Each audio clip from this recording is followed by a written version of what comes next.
Hi friends! Thanks for tuning in. If you like this video, please give it a like, comment below, and take a moment to subscribe to our channel. Welcome to Kitchener, British Columbia. This small rural community is located in the southern part of the province in the Creston Valley, just east of Erickson along Highway 3. Kitchener was originally known as Glenmary, but the name was later changed to Kitchener during the First World War. It was named after Lord Kitchener, a British military leader. The area has roots in farming and forestry, and it grew slowly as settlers came to the valley looking for land and new opportunities.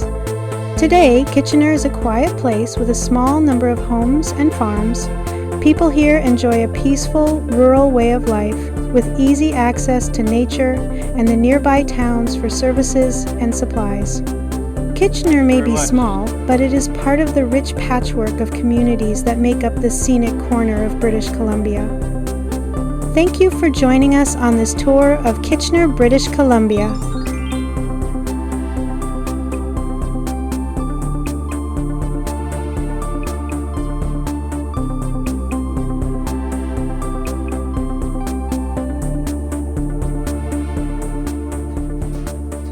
Thanks for watching.